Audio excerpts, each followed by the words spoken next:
오늘 함께 하실 성경은 고린도서 11장 2절에서 3절입니다. 함께 읽겠습니다. 시작. 내가 하나님의 열심으로 너희를 위하여 열심 내노니 내가 너희를 정결한 처녀로 한 남편인 그리스도께 드리려고 중매함이로다. 뱀이 그 간계로 이와를 미혹해 한 것 같이 너희 마음이 그리스도를 향하는 진실함과 깨끗함에서 떠나 부패할까 두려워하노라. 아멘. 이방인들에게 복음을 전하는 데 있어서 바울은 너무 큰 일을 감당하고 영향력을 끼쳤습니다.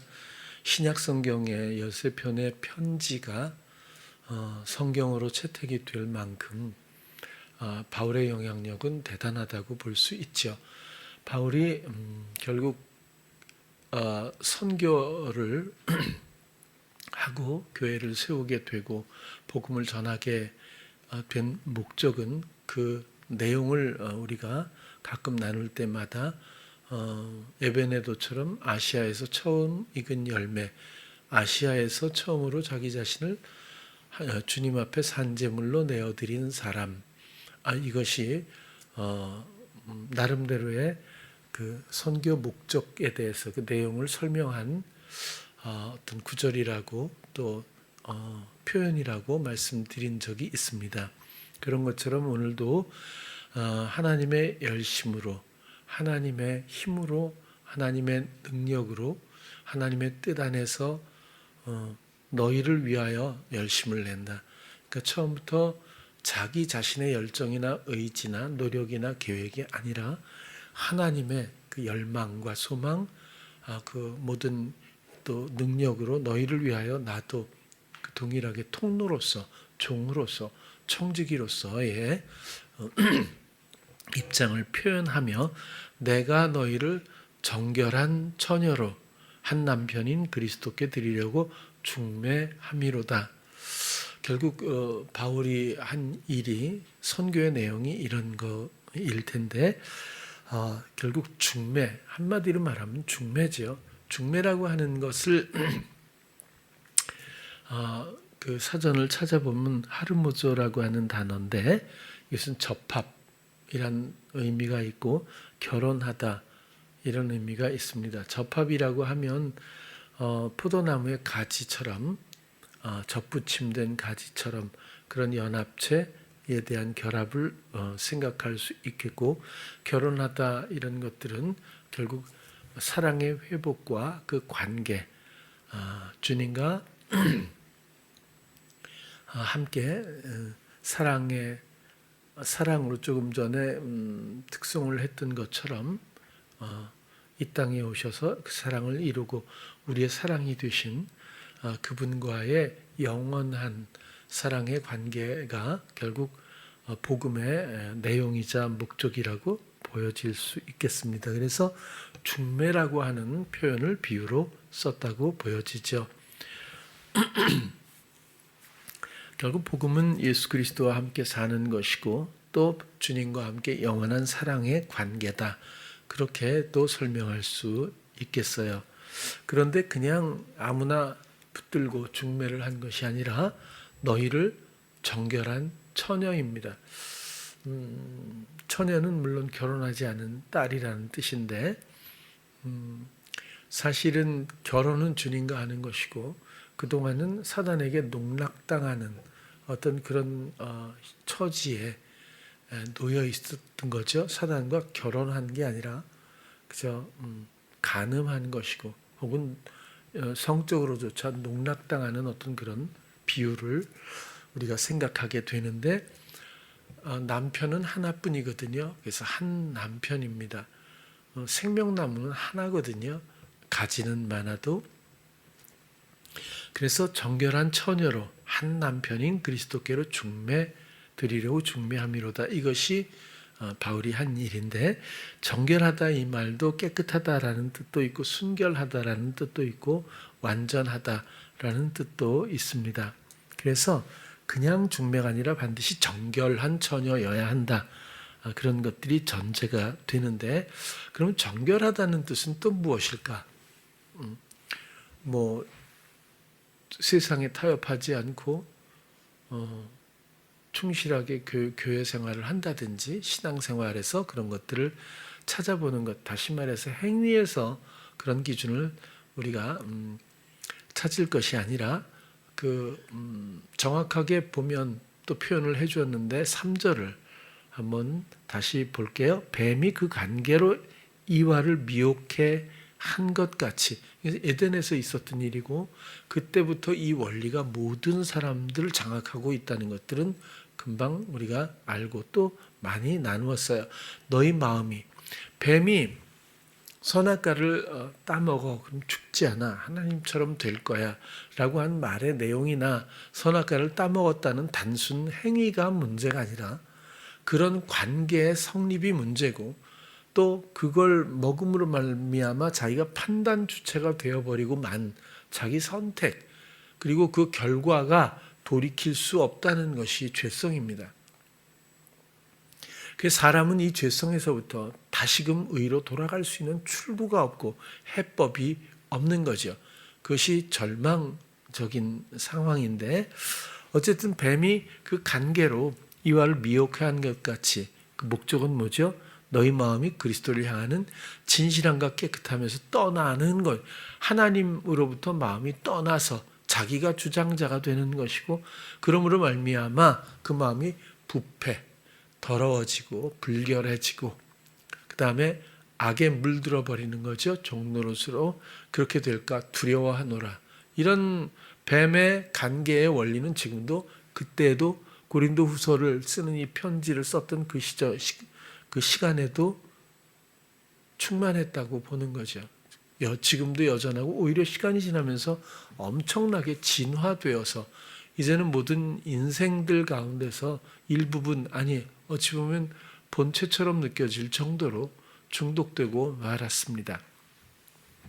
교회 다니는 사람들 중에서도 자기 주장을 내려놓은 사람이 과연 몇 명이나 있을까요? 머리로는 가능해도 저는 주님과 사랑에 빠져서 내가 없음의 행복을 누리고, 그리고 주님의 지식과 지혜와 인도하심의 다스림의 또 다른 세계에서의 기쁨, 끝나지 않는 샘이 터져 나오는 기쁨과 같은 세상이 알지 못하는 그런 기쁨 속에서 진정 그리스도의 대속의 그 피의 능력에 따라서 얻은 생명과 사랑의 일들을 누리는 성도들이 과연 얼마나 있을까?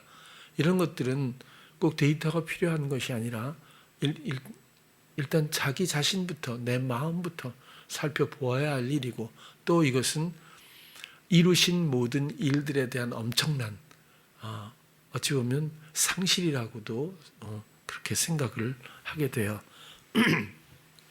어쨌든 정결함의 반대편에 부패, 불결함이라는 것은 그저 행위적인 문제가 아니라 뱀과 뱀의 이런 미혹, 거기에 마음으로 반응하여 의에서 떨어지고 주님으로부터 멀어지고, 주님을 향하는 우리 영혼이 갖고 있는 근본적인 진실함, 주님을 지향하고 있는 근본적인 진실함과 깨끗함, 이것이 모든 형상적으로 모든 영혼들에게 없는 영혼이 없으니, 그래서 속임을 당해서 의도적이지 않은 범죄에 가담하게 되므로 절망에 빠진 이 영혼들을 긍휼히 여기셔서 예수 그리스도로 말미암아 구원의 역사가 다시 시작이 되지만, 사실 이 모든 것들은 하나의 드라마로서 이런 과정을 통해서 비로소 스스로 선택하는 사랑, 돌이킬 수 있는 사랑의 기회가 주어진다고 하는 또 슬픈 현실도 우리는 잘 알고 있습니다.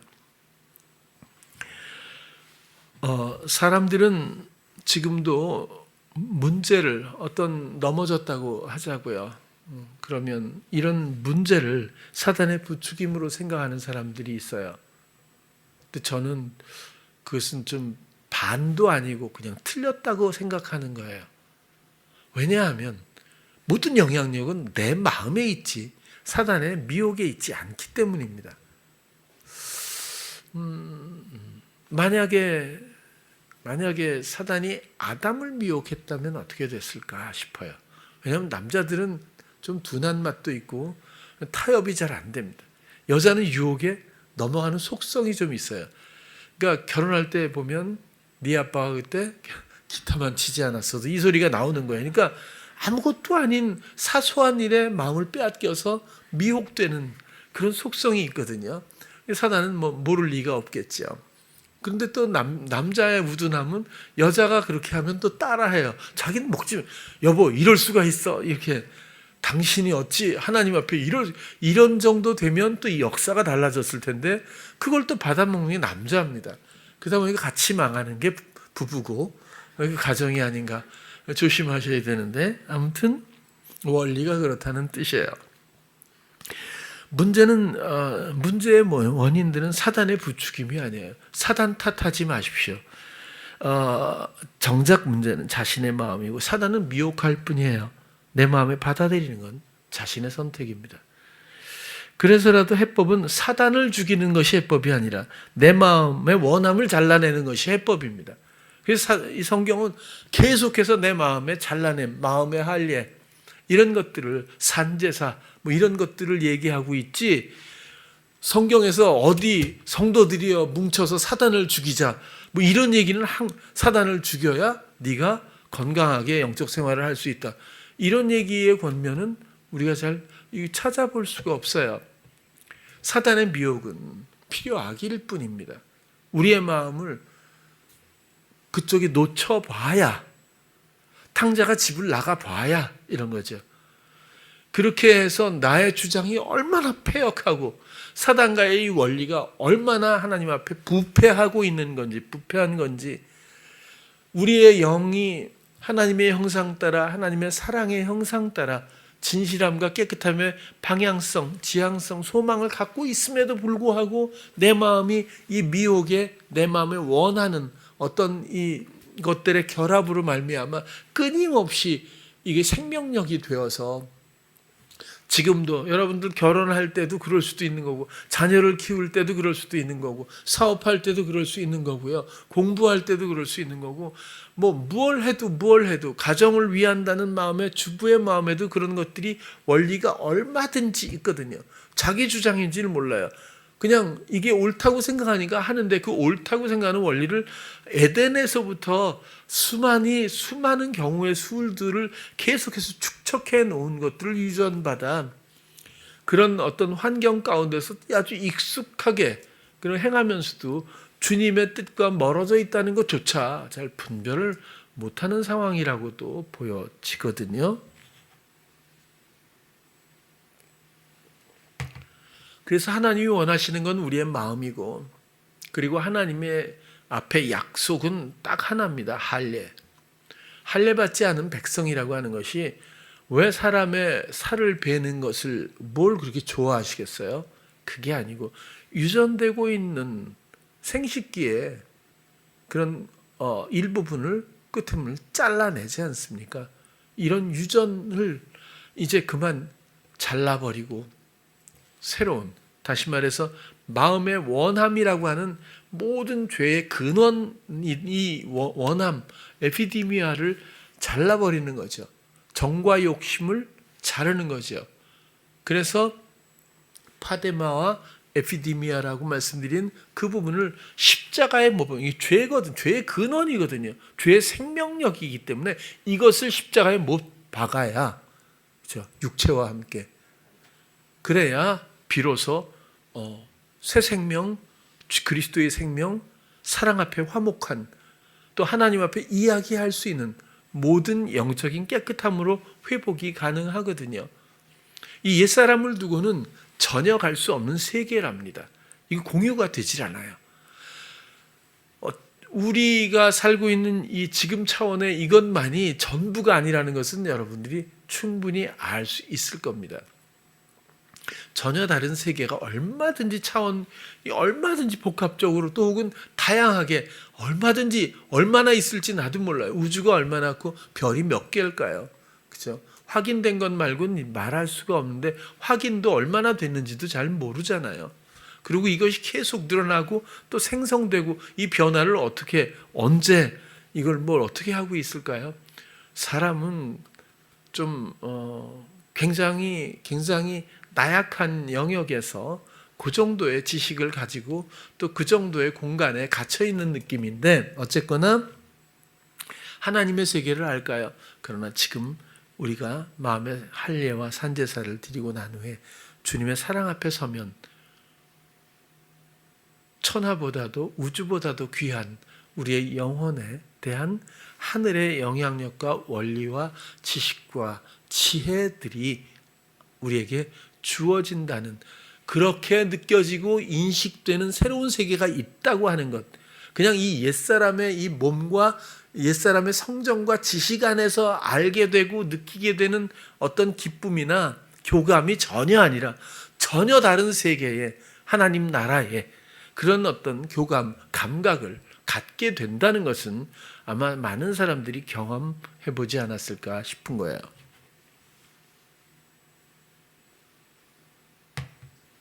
그래서라도 성경은, 특히 바울은 이 옛사람에 대해서, 정결함에 대해서 끝없이 얘기를 해준 거예요. 이것이 문제라고. 하나님이 기다리는 건 이 마음이잖아요. 왜 세상을 아직도 향하고 세상에서 내가 생각하고 내가 계획하고, 이거 정말 어리석은, 이렇게 얘기하면 또 난 계획도 하면 안 돼, 이렇게 생각하면 이것도 부추김이에요. 거기에 마음 뺏기면 안 됩니다. 계획하세요. 인도하시는 분은 하나님이라고 하는 믿음만 갖고 그냥 계획하세요.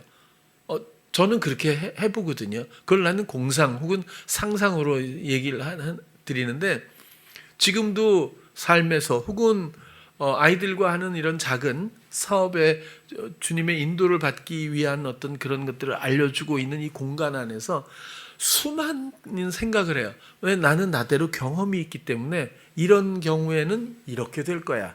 그리고 이거보다는 이쪽 방향에서 이렇게 가면 이렇게 될 수 있는데 이것이 좋지 않을까? 이런 생각을 왜 안 하겠어요? 이런 단계에선 이런 것들이 앞으로 미리 필요하니까 이런 것들 준비해야 돼. 그러니까 이럴 땐 이렇게 극복하는 거지. 이런 생각을 왜 안 하겠어요? 근데 한 번도 저는 제 뜻대로 한 적은 없어요. 주님 앞에서 그렇게 얘기해도 된다고 생각해요. 한 번. 왜냐하면 그럴 겨를도 없지만 그게 그렇게 된 적이 없기 때문도 그래요. 하도 경험을 해서 나는 그냥 상상할 뿐이고 생각할 뿐이지 계획을 실행할 의지는 나한테 없다는 거예요. 얼마 전에 제가 그랬어요. 이건 이제 내려놓을 수밖에 없는 정황이에요. 나도 이젠 못 버티. 95% 정도는 내려놔야 될 것 같아라는 마음을 갖고 있어요. 근데 주께서 알아서 하세요. 그리고 있다가 결국 제가 어디까지 갔냐? 99%까지 갔어요. 그래서 이거는 제가 멀리 떨어져 있지만, 노우라, 이게 내가 이렇게 이럴 것 같은데 이럴 때는 법적으로는 어떻게 해야 되고 이건 어떻게 해야 되는 거니? 뭐 이렇게까지 물어본 적이 있어요. 왜 1%를 남겨놨을까요? 나는 포기한 거지. 그리고 나는 안 될 것 같아, 이래가지고는. 작년하고 완전히 다른 유형으로 흘러가니까 이래가면 미래가 안 보이는 거죠, 완전히. 그래서 아무튼 그렇게 생각까지 한 적이 있어요. 이 1%는 뭘까요? 사실 나한테는 이게 100%예요. 주님의 뜻이 아직 나타나지 않은, 근데 가망은 없어 보이는 거죠. 그래서 좀 기다리니까 이게 뭐지? 이런 거예요. 진짜 갑자기 우리를 너무 좋아하는 MD가 우리를 너무 싫어하는 MD가 있는데, 너무 좋아하는 MD가 원래 우리를 개발했어요. 올리브를. 그래갖고 그 사람이 작년에 우리를 많이 도와줬어요. 근데 올해 들어서서 상일동 사는 이상한 MD가 와가지고는 가까이 살면서도 이게 내가 친근해 보려고 주민이라고까지 얘기를 해도 안 통하더라고요. 근데 이 사람이 MD가 되고 너무 스트레스를 받으니까 이 사람이 좀 많이 이렇게 분노도 많고 그래요. 젊은 사람인데. 그래가지고 우리 보고 최후 통첩을 몇 번이나 했거든요. 더 이상 거래를 안 하겠다. 뭐 이런. 그럼 끝난 줄, 거래 안 하겠다는데 끝 아니에요. 그래가지고 9월까지 그렇게 해가지고 이제 더 이상 할 수 있는 일이 없겠구나. 이러는데 갑자기 우리를 너무 좋아했던 MD가 온 거예요. 그것도 3개월 동안, 마지막 4, 4분기에. 매출이 안 일어나니까 이따 와가지고 남의 거 하던 거 이전에 거 할 거 없이 전부 우리한테 막 준 거예요. 자기 3개월에 떠나니까 김밥으로 떠나거든요. 다음 달에 이 친구는. 근데 그 친구가 카톡 올 때마다 이래요. 올리브가 잘 됐으면 좋겠어요. 올리브에서 필요한 게 뭐가 있어요. 제가 할 수 있는 일이 이런 식으로 계속 카톡이 온 거예요. 그렇게 도와주는 거죠. 그럼 막 주는 바람에 12월 달에 내 품목을 막 이렇게 또 하게 됐어요. 그럼 그 전에 했던 내 공상은 뭐죠? 누가 이렇게 하는 거예요? 내가 영업을 했나요? 그러니까 전혀, 그러니까 이게 잘 됐다 안 됐다는 저는 아무 상관이 없어요. 그게 아니라 내가 무슨 생각을 하고 내가 어떻게 분석하고 내가 무슨 어떻게 계획을 한다고 해도 하나님의 뜻과는 늘 괴리감이 있는데, 다행스러운 건 항상 내가 나의 상상보다 놀라운 그런 지혜로 펼쳐주신다는 거예요. 근데 내가 만약에 나의 계획을 실행해 버리잖아요. 내가 주장해 버리면 이것을 놓치게 되는 거예요. 그게 시험이거든요. 우리는 잠잠히 있는 거예요, 사실은. 근데 생각은 살아있기 때문에 그냥 생각을 즐거이 하는 건 괜찮다고, 난 괜찮아요. 그래서 아이들하고 이렇게 해서 이렇게 되면 이렇게 될 거야. 안 되면 어때요? 그냥 그런 생각을 하는 거지. 모든 실행은 오직 주가 하십니다 라는 정한 마음에는 흔들림은 없어요. 그 원리를 아이들에게 가르쳐주고 싶었던 것뿐이에요. 자, 그런 것처럼 모든 문제는 내 마음이지 사단 욕할 거 하나도 없거든요. 그렇죠? 제가 고등학교, 중학교 3학년 때인가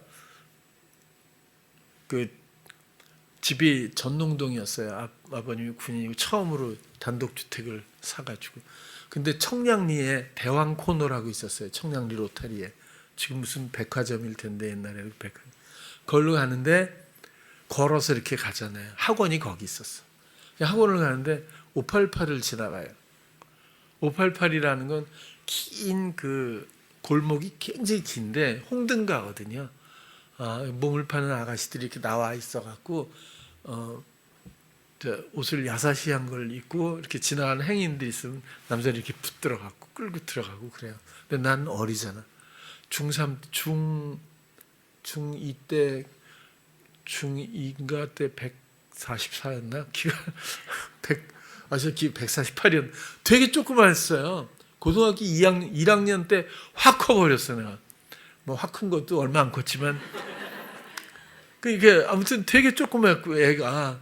그런 애가 지나가면 이렇게 끌어들이겠어요? 뭐 하겠어요?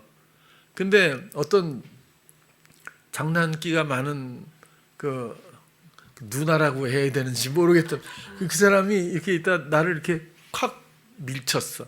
근데 문이 이렇게 문 여는 게 아니라 고무줄이 이렇게 있고 이렇게 여는 문인데 나무 판자로 그게 거길 확 부딪혀갖고 그 안으로 마당 조그만 요만한 마당을 쾅 이렇게 들어가 넘어졌어요. 보니까 하수구가 있고 시멘트로 그렇게 되는데 보니까 툇마루가 눈앞에 바로 있고 그다음에 손님이 거기 있고 뭐 이렇게 되더라고요. 그래서 일어났더니 막 웃으면서 들어와서 미안해 해서 옷 털어주더라고요. 그래서 그냥 갔는데 다른 얘기가 아니라 그 길을 다니면서 수없이 다녔잖아요. 근데 성인이라고 하더라도 누가 그렇게 야사시한 옷을 입고 서 있으면 뭐 하겠어요? 관심이 없으면.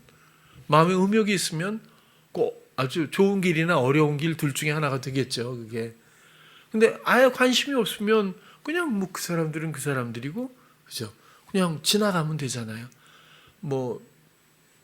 삐끼라고 그러나요? 이렇게 술 먹고 가라고 하는 사람들 이게 많잖아요. 이제. 그럼 그냥 관심 없으면 가면 되는데 거기 마음에 반응하는 게 모든 죄의 근원이 다시 말하면 있잖아요. 사단이 치사하고 더럽고 그 성격이 왜 부추기긴 해놓고 모든 책임은 사람이 지는 거예요. 바지 사장을 만들어 놓고 모든 건 다 바가지 씌우는 거예요. 그렇잖아요. 사단이 언제 나서서 보호해 준 적 있어요? 무슨 문제가 터졌을 때? 아니에요. 철저하게 어느 정도 써먹고 나서는 다 놔두거든요. 그러면은 예수를 팔고 나서도 후회하고 우는 거예요. 끝나고 나서야 알잖아요. 이게 이렇게 참 어리석거든요. 사람의 영혼이. 그럼에도 불구하고 고의는 없어요. 그럼에도 불구하고 마음을 그래서 지켜야 한다는 말을 바울은 이렇게까지 계속해서 옛사람을, 구습이거든, 썩어져가는 구습이잖아요. 옛사람을 벗어버리고 새 사람을 입으라. 너희 이전 것이 지나갔으니 새 것이 되었다. 이제는 내가 사는 것이 아니라 내 안에서 그리스도께서 사시는 것이다. 산제사, 하나님이 그렇게 기뻐하시는 거룩한 산제사를 드리라. 뭐 이렇게 계속해서 반복해서 이런 얘기들을 왜 하겠어요? 우리의 마음을 지켜야 한다는 거고 돌이켜야 한다는 거고, 이 사단과의 모든 원리들을 에덴에서의 그 원리로 이제 살면 안 된다는 것을 알려줘서 그 성공 케이스가 에베네도다, 그런 뜻이거든요. 포괄적으로는 오늘 고린도 교회 성도들을 향해서 너희를 위하여 내가 열심을 내는데 내가 너희를 정결한, 다시 말하면 뱀의 그 관계로부터 이 원리로부터 끊어내서 마음의 할례 가운데서 이제 산제사를 드린 그런 하나님의 백성, 그럼으로써 이 진실함과 깨끗함의 지향성을 가지고 오직 주님만 사랑하고 주님이 전부여야 하는 그런 관계로서 중매, 사랑에 빠지게, 전혀 이 세상, 육신의 세상이 아닌 우리 안에 이미 주어져 있는 이 영적인 세계, 하나님의 그 나라의 백성답게 다시금 화목해 하기 위한 자기 목적을 말했다고 저는 그렇게 생각을 하는 거예요.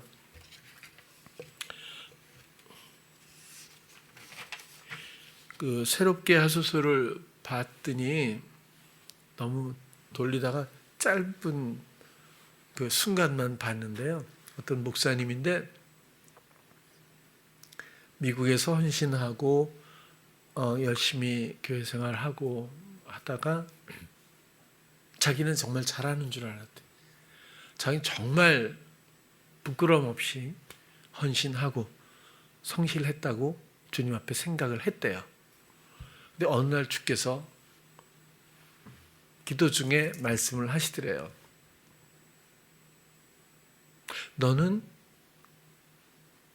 여태까지 너 자신을 나에게 온전히 준 적이 있니? 그랬대요. 그때 진짜 꾸꾸라졌다 그래요. 그때 알게 하시는 게 자기에게 있는 것을 드렸대. 자기는 자기 자신을 드린 적이 없더라는 거예요. 그럼 주님이 있는 거 받으시는 분이에요? 있는 돈 받고, 있는 시간 받고, 있는 노력 받고, 뭐 있는 생각 받고 그러는 분일까요? 아니요. 우리를 원하시는 거예요. 그 얘기는 뭐죠? 우리의 마음을 원하시는 거예요. 우리의 사랑을 원하는 거예요. 사랑하면 내가 그 사람의 것이 되어야 되는 게 아니에요? 상대가 나의 것이 되는 거 아니에요? 나를 주는 거 아니에요?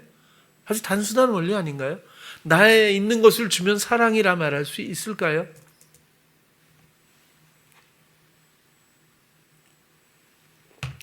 우리가 주님께 나를 내어드린다는 뜻은 뭘까요? 이제 나는 없어야죠. 나의 주장도, 나의 경영도, 내 마음의 또 다른 원함도, 세상을 바라보며 아직도 남겨져 있는 속성이라든지 사단과의 이런 미혹의 연결고리에 에덴에서 있었던 그런 내 마음의 여러 가지 교감할 수밖에 없는 이런 모든 것들이 정말 나에겐 더 이상 없어야죠. 그것을 성경은 내가 죽고, 뭐죠? 이전에 그 성향으로 살았던 그 인격은 이제 끝났다는 거죠. 생명은 있지만 생명력이 없게 됐다는 그런 뜻이죠. 그렇게 해서 이제 아까 대표기도에서 그랬지만 나의 모든 것 되시는, 나는 연약하죠. 물론 나의 모든 것 되시는, 나의 연약함을, 나의 부끄러움을, 나의 어리석음을 주님의 사랑과 지혜로 채워주시는 그 사랑 앞에서 우리는 온전하다, 여김을 받는 것뿐인데, 그런 조건에조차 우리가 부합하지 않고 있다면 많이 거만하거나 무지하거나 아니면 게으른 거겠죠.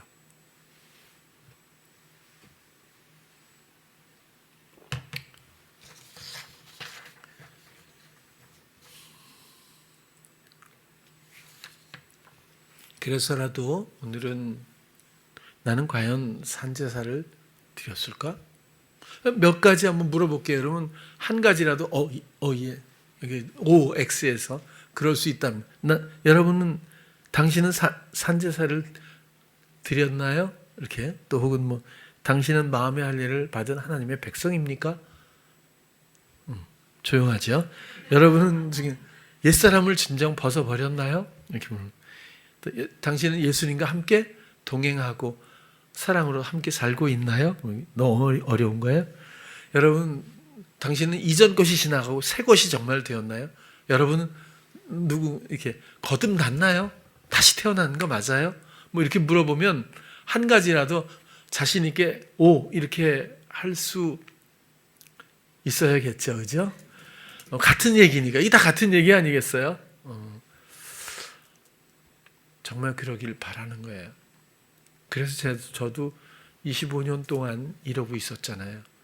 그거 한마디 가르쳐 드리고 또 그거 하나 자르기 위해서 우리들의 마음이 더 이상 미혹에 의한 부패함으로 끌려가지 않고 진실함과 깨끗함으로 주를 향해 주의 것이 되게 하기 위해서 여태까지 모여있고 이야기해오지 않았을까. 그렇죠? 여러분들도 아시잖아요. 유보하지 마세요. 순간을 놓치지 마세요. 왜?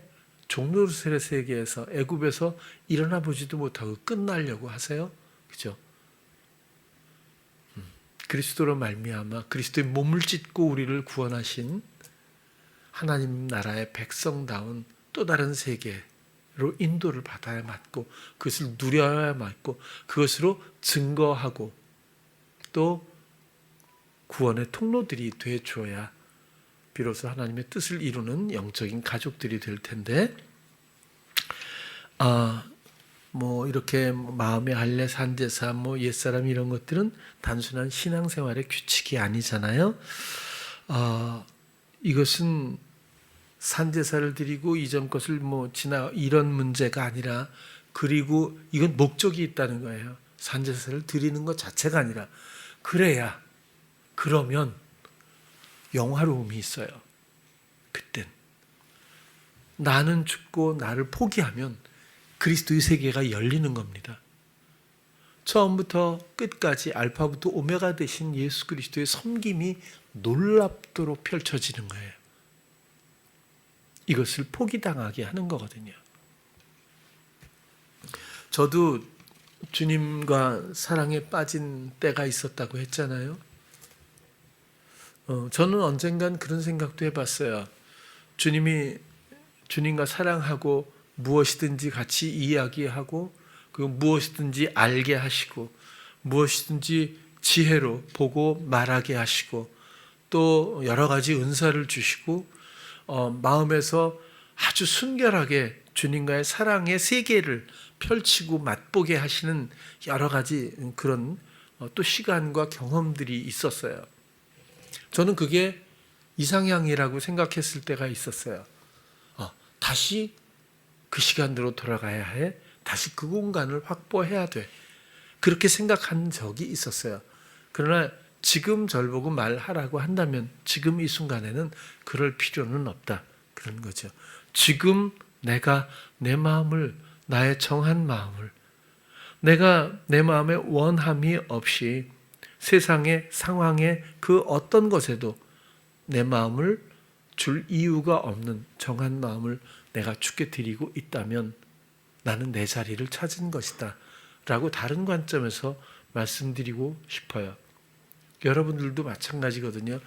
여러분들의 연약함은 전혀 계산해 넣을 필요가 없어요.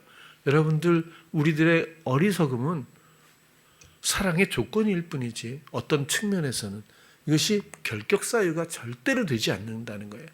여러분 우리들의 패역함은 얼마든지 말할 수 있어요. 그런 것들이 주님 앞에서 부끄러움이 아니에요. 거기서부터 알게 하시는 뭐가 있다는 거예요. 우리는 그래서 이런 환경들을 허용받은 것뿐이에요. 이것을 포기당하면 그냥 역사는 애굽에서 끝납니다. 나의 영혼은 거기서 주저앉아 버리고 마는 거죠.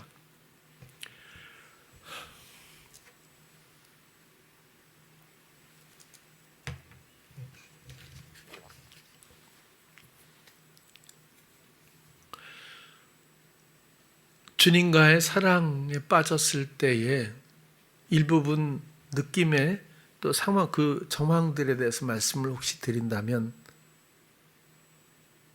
지금까지는 내 생각과 그리스도 주님의 생각의 비교, 우위 혹은 뭐 이런 것들, 나의 경험, 지식, 지혜와 주님의 것, 지혜, 이런 비교, 이런 게 아니고 그 사랑 앞에 나의 생각은 아무런 필요가 아예 없는 거거든요. 내 마음의 원함이라는 게 아예 없거든요. 그러니까 내 마음의 원함을, 어떤 원리를 말씀드리고 싶은 거냐면, 내 마음의 원함을 내가, 이게 시험인데요, 완전히 해소하고 완전히 스스로 산제사를 드린 후에, 제사가 완전히 완벽해진 후에 하나님께로 나가는 게 아니라는 거예요. 우리를 완전케 하시는 분은 예수 그리스도고, 그것 때문에 대속의 일을 주님께서 감당하시는 거예요. 단번에 제사, 완전한 제사는 주님만이 드리셨어요. 나의 산제사는 내 마음일 뿐이에요. 내 마음을 정한 마음으로 주께 드릴 수 있느냐는 거예요. 나는 나의 죽음을 기뻐합니다. 나는 다시는 이렇게 돌아가고 이 이전의 원리로 살지 않아요. 내 마음을 받아 지켜주세요 라고 하는 지향성만 있으면 주님의 온전하신, 주님이 이루신 산제사, 진정한 단번에 그 산제사가 나에게 바로 나의 것이 되는, 나의 능력이 되는 그런 것들이 복음의 원리입니다. 하나님이 우리에게 뭘 원해요? 아브라함에게 뭘 원했죠? 진짜 이삭을 죽이고 나서 네 믿음은 정말 훌륭하구나, 그렇게 한 거예요? 아니요. 아브라함에게 받은 건 마음의 죽음밖에 없었어요. 하나님의 어떤 말씀도 뜻도 의심하지 않고 준행했던 그 신뢰감, 그 마음의 믿음만 받은 거예요. 우리에게 그 정도 하나님을 이토록 경험하고 사랑한다고 하면서 그 정도 믿음도 없다면 그건 믿음이 아니라고 봐야죠. 아니면 아직도 시험 중에 있거나, 아니면 의사가 없거나. 그래서 우리에게는 어려울 게 없어요. 어렵게 느껴지는 건 아직 내가 살아있다는 뜻일 거예요. 내가 하니까 어렵죠. 아이 키우는 거 어려워요? 내가 하니까. 사업하는 거 어려워요? 어려운 거 있어요. 그러면 전혀 애가 넘어졌어, 싸웠어, 마음이 힘들어, 그럼 그런 것도 없단 말인가? 이런 뜻이 아니고, 그렇죠? 사업이 어려워, 여러 가지 정황이 불경기하다, 그런 뜻이 아니라, 그런 것을 나의 책무로 혹은 나의 영역으로 내 마음에서 내가 주장하는 어떤 그런 원리로 받아들이니까 어려움, 그 어려움을 말하고 있는 거죠. 이 어려움도 주께 드려야 마땅해요. 주님, 상황을 그냥 주께 드리는, 불경기로 사업이 어려워요, 정말 안 될 것 같아요. 주님, 허용하신 뜻이 뭐죠? 제가 할 수 있는 일은 여기서 뭐예요? 주님의 일로 성립시키는 것이 우리의 본분이라는 뜻이에요. 아이 키우기 어렵죠? 주님, 속상해요. 주님이 나한테 맡기신 영혼이고 나는 이렇게 통로되길 원하는데 왜 주님, 주께서 하실 것을 믿어요. 내 역할은 뭐죠? 하고 주님과 아이의 관계에서 나의 중매장이 같은 나의 역할의 위치에서 주께 지혜를 구하고 주의 주장하심을 내어드리게 되면 내 마음에 생각나는 것이 있고 주가 마음을 만지시고 상황을 평정하시는 것을 금방 보게 된다는 뜻이거든요. 이런 원리가 우리들의 삶의 근간이 되기 시작하면 이전에 중독된 삶의 원리로부터 우리가 자유케 되고 더 신뢰가 믿음으로 말미암아 믿음에 이르게 되는 그런 과정 가운데서 정금 같은 믿음으로 신뢰의 관계로, 사랑의 관계로 나가지 않겠는가, 그런 생각을 해보게 되는 거예요. 나의 생각과 전혀 다른 주님의 생각의 그 아름다움, 주님 마음의 고결하심, 주님 지혜의 감동, 주님 지식에 대한 놀라움, 주님 다스림에 대한 신실하심, 주님과 함께함으로 누려지는 평강과 자유, 소망과 기쁨들, 그것이 복음입니다. 그리고 그 전제가 우리의 정결함이라고 말할 수 있는 거죠. 그래서 최종 목적은 그렇게 정결한 우리를 아내로 삼으시고 사랑 안에서 주님과 함께 사는 것. 제가 정리한 건 복음은 주님과 함께 사는 거예요. 하나님도 그걸 원하셨고, 사랑하면 함께 사는 것이 원리잖아요. 산다는 건 이런 일도 있고 저런 일도 있어요. 그러나 신랑 되신 예수 그리스도께서 모든 것들을 담당하셔요. 사랑이시기 때문에. 그 신뢰 가운데서 무엇이든지 의뢰하고 믿고 기다리고 기대하고 또 아뢰고 의논하고 그리고 함께하고 또 나에게 주는 어떤 몫을 기뻐하며 내가 감당하고 그렇게 주님과 함께 사랑으로 사는 것, 뭐 이런 것들의 모형이 가정이고 부부라고도 보여지거든요.